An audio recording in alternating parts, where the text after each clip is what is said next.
name's Jeanette Betancourt, and my presentation is on disaster management in the developed country known as Australia. To begin, I will give a brief overview of the historical context.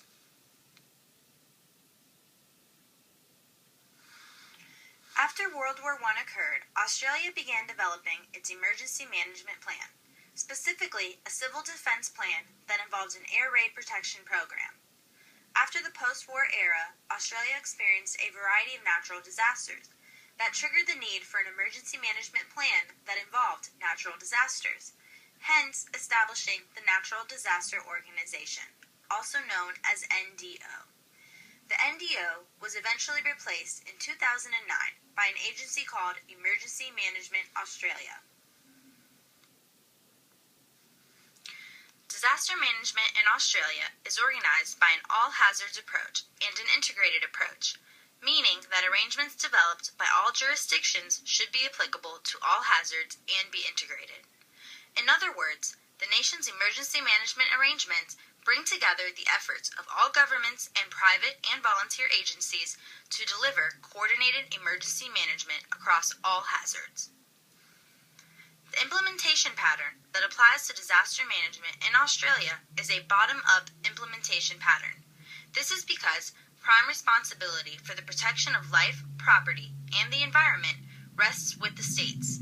However, it's important to note that the Australian government is committed to supporting states in developing their capacity for dealing with emergencies, and provides physical assistance to requesting states or territories when they cannot reasonably cope during an emergency.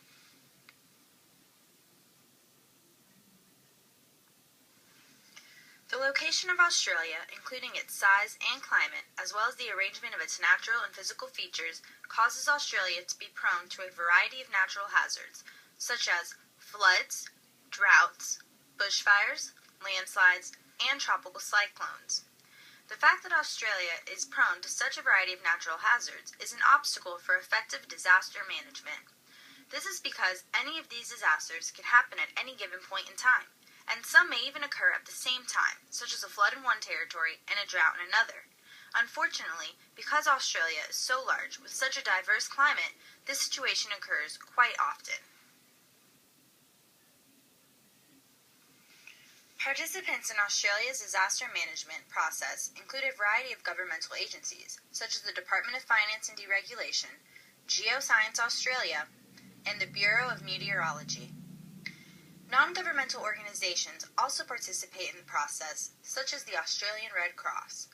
Not to mention, Australia's pool of emergency management response and recovery volunteers, numbering some 350,000, plays a vital role in assisting communities to manage the full range of emergencies and disasters. Thank you for watching my presentation. I hope you enjoyed it, and I look